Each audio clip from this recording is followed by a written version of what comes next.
Torchlight flickered across cold marble as she stepped barefoot into a room she had never seen before. Her pulse thundered in her ears. Behind her, the door closed, sealing out the laughter and music of the wedding procession. Inside, 7 silent witnesses waited. They were not family. They were not friends. They were there to watch. In the corner of the room stood a wooden shape hidden beneath cloth. No one had explained what it was. No one had warned her what tradition demanded. She had only been told this. Every Roman bride before you has done this. Welcome to Hidden Secret Tales, where we explore the parts of history Rome hoped no one would ever ask about. Tonight, we're uncovering what really happened on Roman wedding nights, and why later generations tried so hard to erase it. The year was 89 CE, during the reign of Emperor Domitian. The bride was 18 years old. Her name was Flavia Tertia. From the outside, her wedding looked exactly like history books describe. She wore the traditional saffron-colored veil, glowing in the firelight. Her hair was divided into 6 ritual braids, tied with wool ribbons as custom demanded. At the temple earlier that day, a sheep had been sacrificed, its entrails inspected by priests who declared the omens favorable. Her father had signed the legal contracts, transferring her from his authority to that of her husband. She'd spoken the ancient words every Roman bride memorized from childhood. Ubi tu Gaius, ego Gaia. Where you are Gaius, I am Gaia. The words sounded poetic, but their meaning was blunt. She was no longer herself. She now belonged to her husband. That husband was Marcus Petronius Rufus, a grain merchant 25 years older than her. She had met him 3 times. Each meeting had been supervised, each conversation carefully polite. The ceremony everyone saw, the veils, the music, the prayers, that was only the beginning. It was paperwork made public. The real transformation came later. After the procession, after the torches, after the doors closed. As Flavia was led through the streets toward her husband's house, the crowd followed, singing loudly. Roman wedding songs were not romantic. They were intentionally obscene. Young men shouted graphic jokes about what would happen to her that night. Verses described her body in detail, mocking her fear, celebrating her loss of control. Tradition claimed these songs drove away evil spirits through laughter and embarrassment. But Flavia noticed something unsettling. Her mother wasn't laughing. That morning, as her hair was being arranged, her mother's hands had trembled. Tears had fallen onto Flavia's shoulders. Her final advice had been whispered, not spoken. Do not resist. Whatever they tell you to do, do not resist. It only makes it worse. At the time, Flavia didn't understand. She would soon. Marcus's house was decorated for the occasion.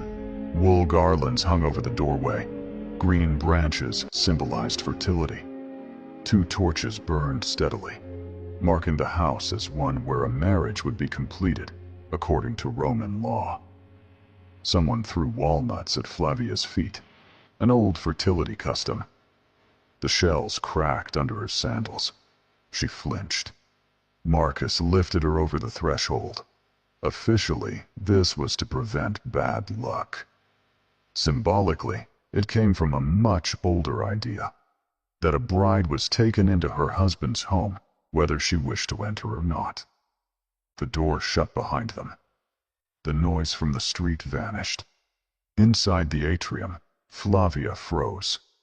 There were far too many people. An elderly woman in formal robes stood near the center of the room.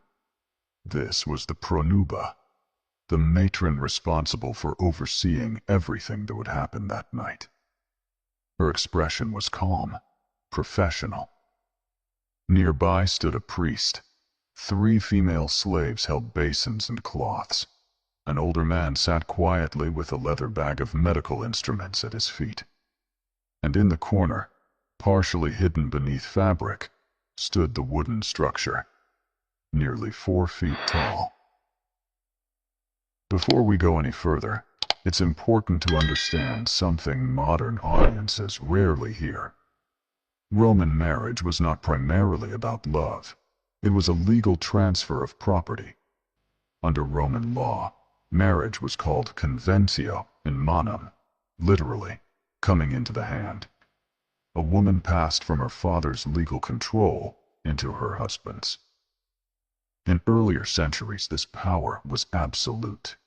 A husband had the same authority over his wife that he had over slaves, including, at least in theory, the power of life and death.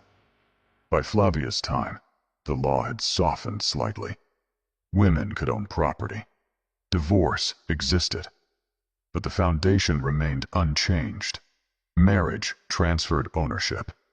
And like all important transfers in Rome, it required verification. Land sales were witnessed. Goods were inspected. Boundaries were walked. Contracts were sealed. Marriage followed the same logic, with one critical difference. The property being transferred was a woman's body, and her value lay in her ability to produce legitimate heirs. Roman legal texts were explicit.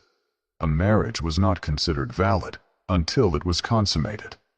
That consummation had to be verified.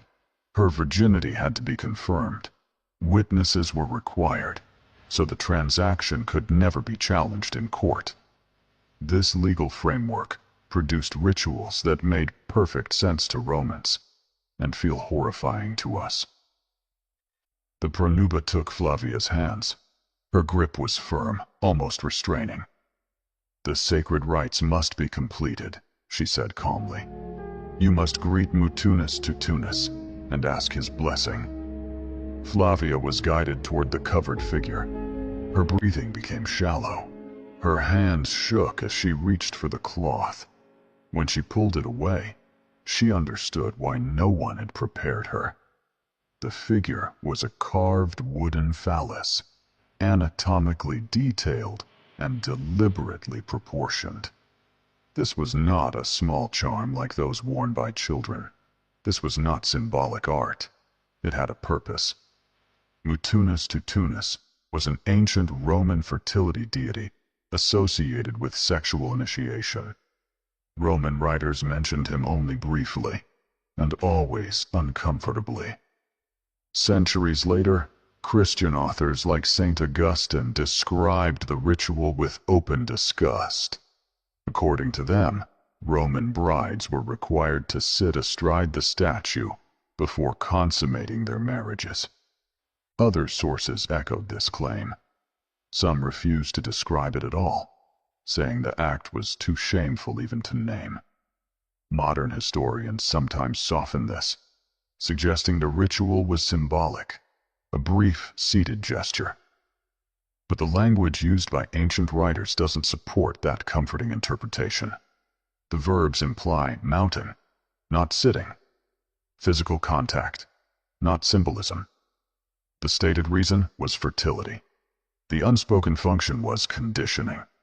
Before her husband ever touched her, the bride's resistance was broken in front of witnesses. The pronuba positioned Flavia. She gave instructions in a low, practiced voice. The witnesses watched. Her husband watched. The physician waited. Flavia understood now why refusal was never mentioned as a real option. To refuse would void the marriage contracts.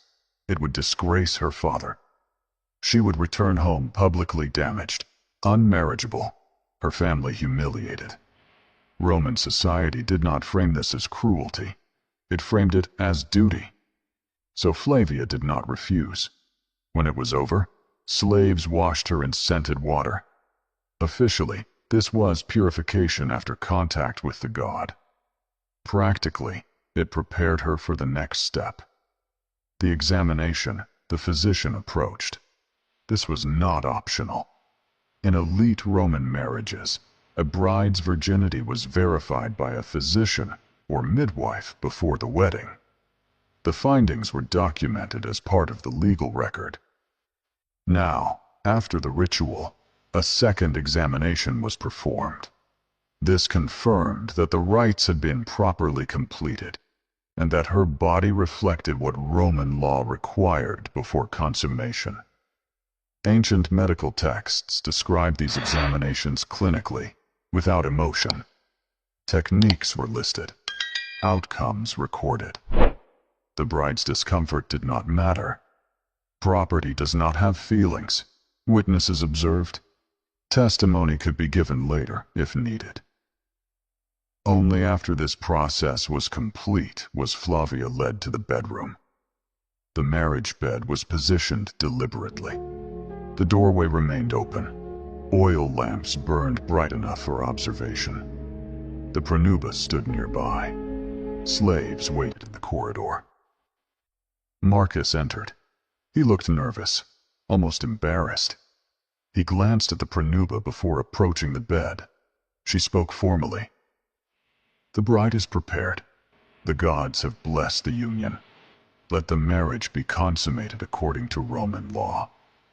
What followed lasted hours. It was not intimate. It was procedural. The pronuba remained present, occasionally instructing, ensuring everything proceeded in a way that could never be legally questioned. The door stayed open. Sounds carried down the hall. Before dawn, the physician returned for a final examination. The transformation was confirmed. The documentation completed. The testimony recorded.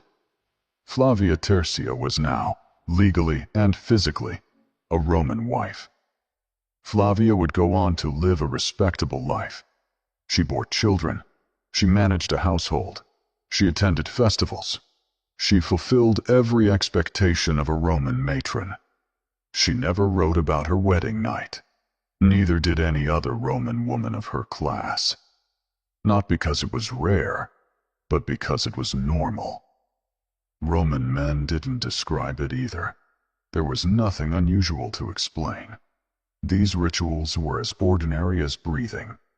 That silence is why this history is hard to reconstruct. It survives only in fragments.